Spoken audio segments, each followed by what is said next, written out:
Assalamualaikum warahmatullahi wabarakatuh. A'udzubillah, bismillah, alhamdulillah, wassalatu wassalamu ala Rasulillah Muhammad ibn Abdillah. Asyhadu an la ilaha illallah wahdahu la syarikalah wa asyhadu anna Muhammadan abduhu wa rasuluhu, amma ba'du. Anak-anakku sekalian, melanjutkan materi sebelumnya, masih pokok bahasan tentang pengurusan jenazah. Kemarin Bapak sampaikan bahwa ada 4 kewajiban bagi orang yang hidup ketika ada yang meninggal dunia, dan kemarin yang baru dibahas baru 2 kewajiban, diantaranya yaitu kewajiban pertama yaitu memandikan jenazah, dan yang kedua mengkafan jenazah. Tinggal kita membahas kewajiban yang ketiga dan keempat, yaitu mensolatkan dan menguburkan jenazah. Yang ketiga, kewajiban kita orang yang hidup ketika ada yang meninggal dunia, yaitu mensolatkan jenazah. Di dalam mensolatkan jenazah, kita juga harus memperhatikan syarat dan rukunnya. Manakala suatu ibadah tidak memenuhi terhadap syarat dan rukun, maka ibadah tersebut bisa dikatakan tidak sah, bisa dipastikan tidak sah. Jadi yang ada rukun dan syaratnya bukan hanya terhadap sholat fardu yang 5 waktu, bukan hanya terhadap puasa fardu yang setiap tahun sekali dilaksanakan di bulan Ramadan, tetapi semua ibadah yang kita lakukan dalam rangka taqarrub kepada Allah, mendekatkan diri kepada Allah, itu semuanya ada syarat dan rukunnya. Termasuk di dalam mensolatkan jenazah juga ada syarat dan rukunnya. Yang pertama tentunya niat. Ini rukun daripada sholat jenazah. Untuk niat itu ada yang disebut dengan talafud, ada yang disebut dengan niat. Kalau talafud itu dilisankan, dibaca dengan lisan, seperti pada tampilan ini salah satu contoh niat sholat jenazah untuk laki-laki. Usolli ala hadzal mayyiti arba'a takbiratin fardhu kifayati imaman lillahi ta'ala. Nah, ini disebutnya talafud. Wa talaffudu biha sunnatun. Jadi kalau mengucapkan talafud itu hukumnya sunat. Membaca usolinya itu sunat. Kalau puasa membaca nawaitunya itu sunat. Adapun yang wajib niatnya itu, karena kalau niat itu fil qalbi, di dalam hati tempatnya.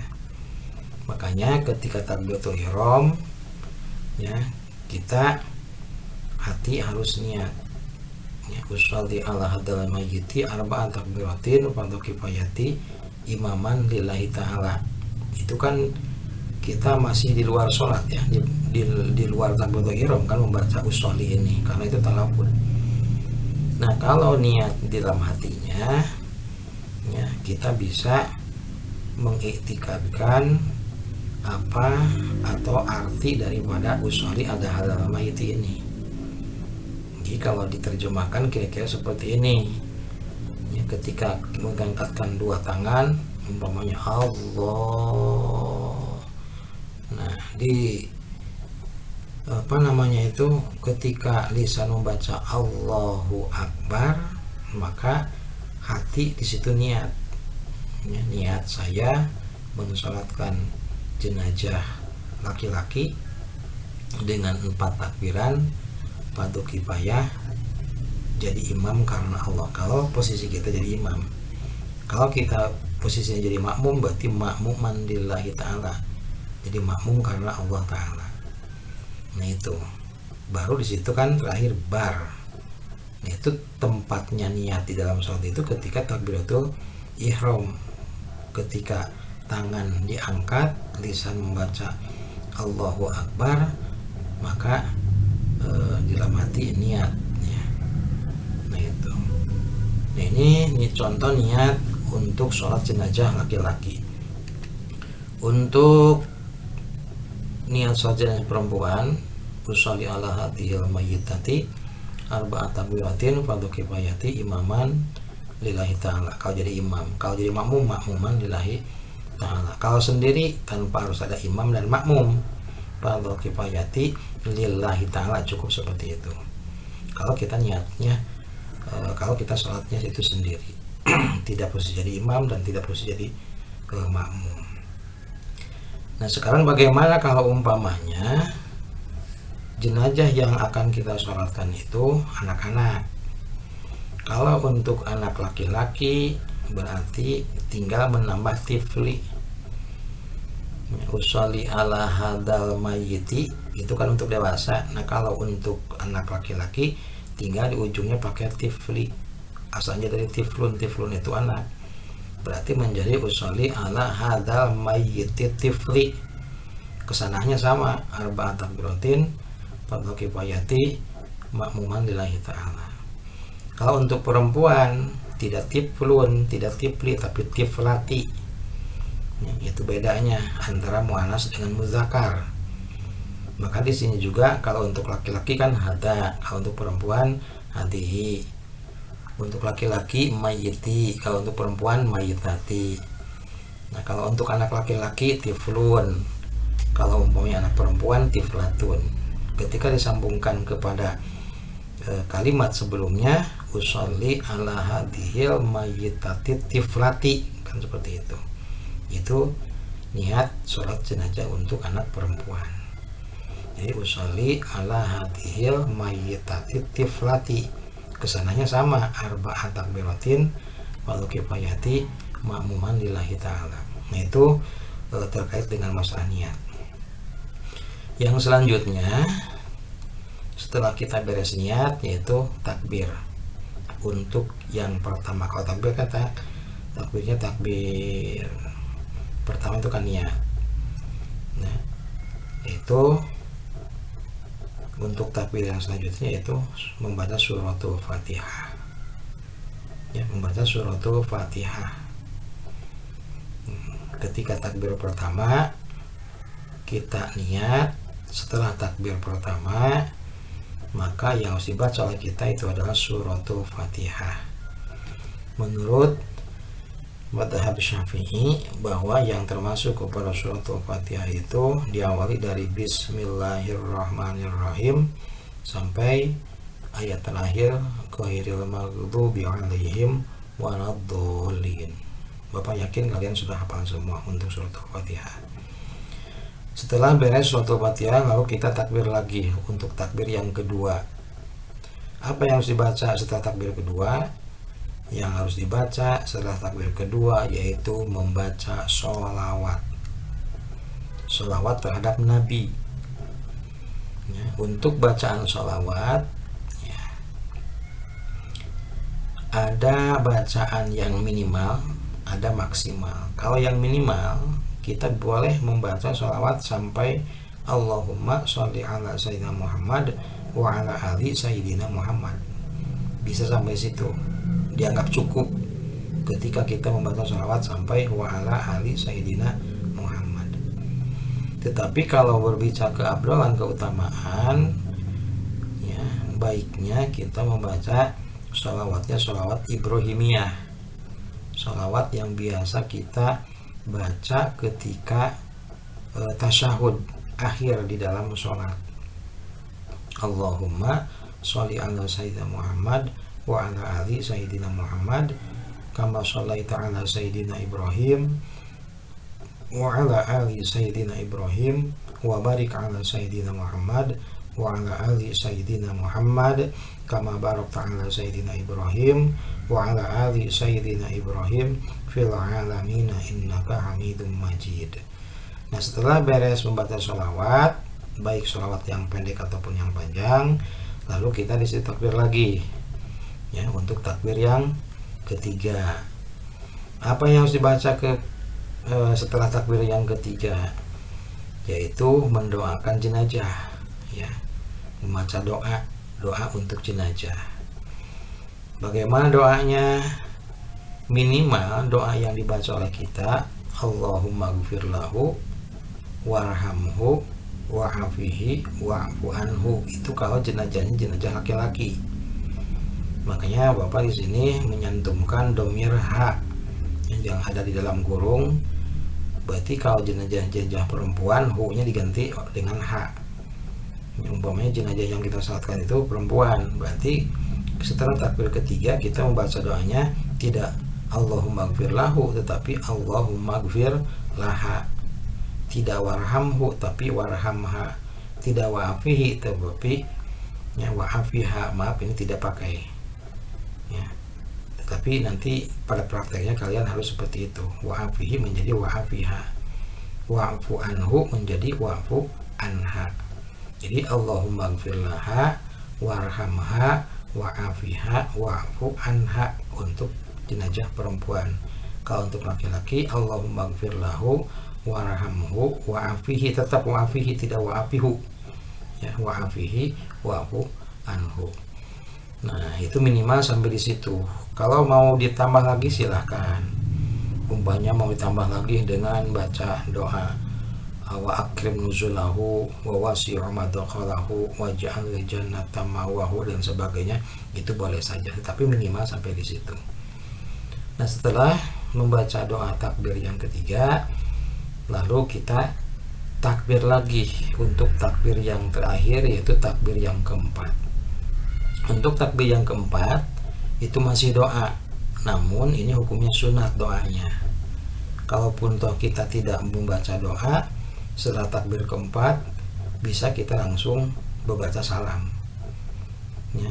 Tapi kalau kita mau mendapatkan keutamaan dalam pelaksanaan sholat jenazah ini, maka diupayakan sekalipun doa setelah takbir keempat ini tidak wajib, namun diupayakan dibaca ya.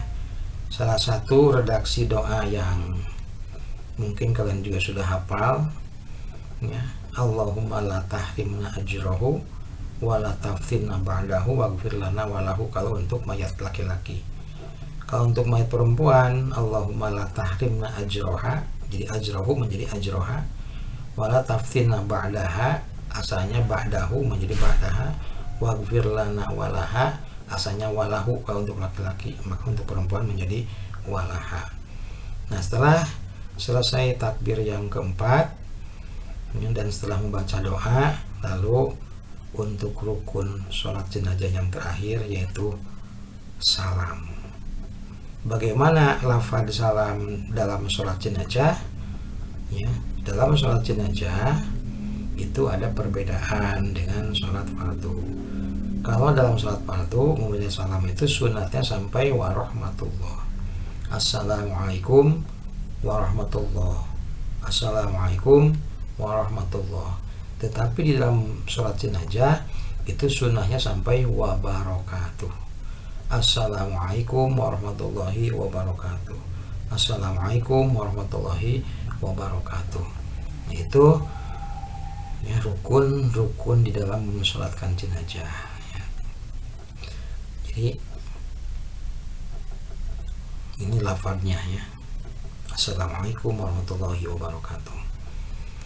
Nah, untuk kewajiban yang terakhir di dalam mengurus jenazah itu yaitu menguburkan jenazah. Di dalam menguburkan jenazah ada ketentuan ya. Selain kita membuat lubang dan juga membuat liang lahat ya, di sebelah barat ya, di pojok sebelah barat nanti ada membuat liang khusus untuk tempat jenazahnya, mayatnya ya. Ini masukkan jenazah dengan mendulukan bagian kaki, membaca doa saat memasukkan jenazah ke liang lahat. Biasalah yang digunakan Bismillahi wa ala millati rasulillah, Bismillahi wa ala millati rasulillah, minimal seperti itu. Setelah si jenazah berada di liang, dia berada di dalam di lubang, maka jenazah dibaringkan dan menghadap jenazah ke arah kiblat, miring ke kanan. berarti posisi tangan kanan berada di bawah, posisi tangan kiri berarti berada di atas. Lalu meletakkan tanah yang dibulatkan, membuat bulatan tanah untuk mengganja jenazah supaya tidak rubah.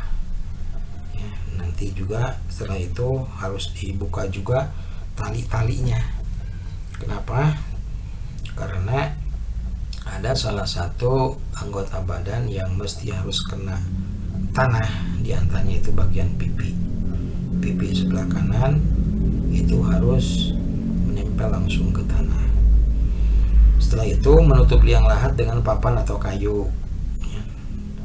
Atau bisa juga dengan bambu. Kalau di kampung-kampung yang ada bambu, ya bisa dengan bambu juga. Yang penting si liang lahat itu tertutup, lalu ditimbun dengan tanah. Disunahkan menaburkan tanah dan bunga ke arah posisi kepala jenazah sebanyak 3 kali. Kalau tanah yang kita taburkan, diupayakan sebelum ditaburkan bacakan dulu surah Inna anzalnahu fi lailatul qadr dan lain sebagainya. Itu baca 7 kali. 7 kali membaca surah tersebut, ditiupkan ke tanah, lalu tanahnya ditaburkan ke jenazah. Kita ambil lagi tanahnya, bacakan lagi 7 kali, ditaburkan lagi sampai 3 kali seperti itu. Dan yang terakhir itu memohonkan ampun bagi si jenazah ketika lubang itu sudah tertutupi semuanya, ya, sudah rapi, maka langkah terakhir yaitu memohonkan ampun bagi si jenazah atau berdoa, atau kita sebut dengan, ada yang sebut dengan talqin.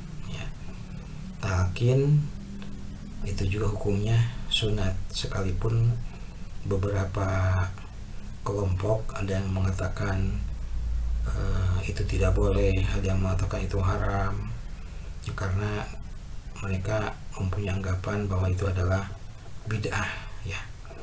Ada yang juga seperti itu. Nah, setelah beres membacakan talqin, memohonkan ampun bagi si jenazah, berarti itu prosesi pengurusan jenazah dari mulai memandikan, mengkafani, mensolatkan dan menguburkan itu sudah dianggap selesai. Mungkin itu saja yang bisa sampaikan. Terima kasih atas segala perhatian, mudah-mudahan ada manfaatnya. Yang benarnya itu murni dari Allah, salah dan murni dari kesalahan bapak pribadi selaku insan biasa, ya. Subhanakallahumma wa bihamdika asyhadu an la ilaha illa anta astaghfiruka wa atubu ilaik. Wassalamualaikum warahmatullahi wabarakatuh.